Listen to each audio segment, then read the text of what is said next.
In our first segment, we bring you the story of George Marcello's journey across Canada.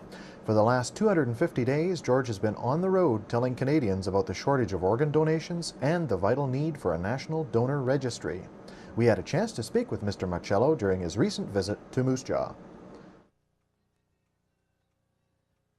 Well, actually, today is day 252, and we kind of extended it from 527 days. We're reaching 600 days. Right.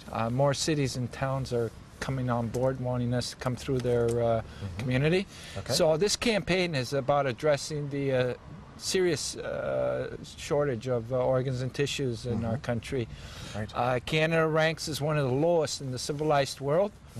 And, you know, we can change that. And we're hoping that this walk can reach every Canadian from coast to coast and leave them with a good feeling when they think about organ donations.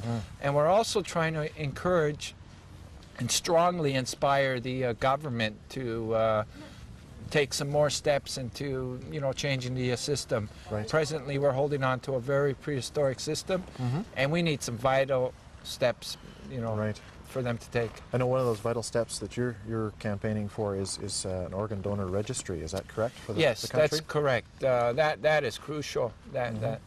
And you know, we also need them to take a look at making the decision legal binding, because the focus on the decision is made with the family at a time when they first hear about the tragedy that they lost their loved ones, and a lot of times they're not able to make the decision on that weak moment. And a lot of individuals want the decision to become legal binding because it's a question of basic freedom and rights also. Like if you're making such a precious decision, it should be honored, you know, and we shouldn't have, the individual shouldn't have to think that it's being relying on a very poor system.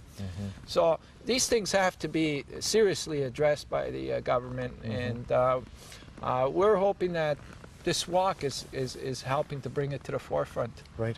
Now I know part of the walk too is the Olympic torch that you brought along. Tell me about the story that's behind that. Well, the Olympic torch was a torch that was you know, given to us and lit in Toronto by ceremoniously by Mayor Mel Lessman, and he passed it on to a person that was on the waiting list, and that person carried it, and it's been carried through thousands of hands since, and we've gone through over 140 cities and towns, carrying it into each town, and it's our symbol for hope, you know, and to you know, create a spirit, you know, from coast to coast. Let people know that the torch is coming in, and the spirit is to be continued in each of the communities, and hopefully lives can be saved as a result of this spirit. Right. Tell me a little bit about where you go from here. What's your next stop from Moose Jaw? Do you know? Well, we're in Moose Jaw for 2 days, and we'll be leaving early Wednesday morning, and we're headed towards Swift Current, and that'll be our next stop. Okay. Now, George, tell me about your own personal experience, because I know you're living proof that organ donation does work. Tell me about that. Well, 5 years ago, I was rushed to the hospital with liver failure, and I was told that I only had 2 days left to live at that point. And, you know, the odds were against me from getting an organ because there was a critical shortage, and I knew that.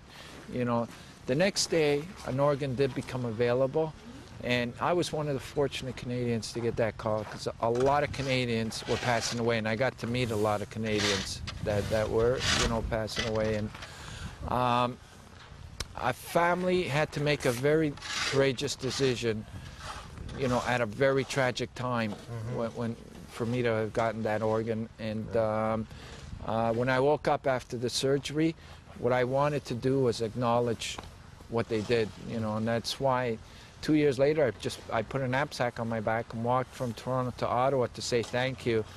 And this year I'm walking 12,000 kilometers across Canada to say thank you and to help give that person on the waiting list a fighting chance to survive. That's such an important thing, too, to talk it over with your family, sign the donor's card, but make sure that your family understands your wishes far in advance of when anything tragic happens, isn't it? Yeah, that is extremely important.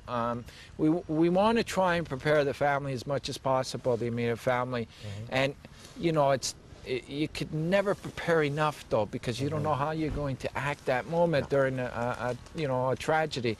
So this is why all the more reason to have the decision legal bind and put the focus not during the tragedy, but outside of the tragedy. It just makes sense. I mean, we're asked to when we're making our wills to be in our right state of mind, because you have to be in your right state of mind to know what you want to pass on, right?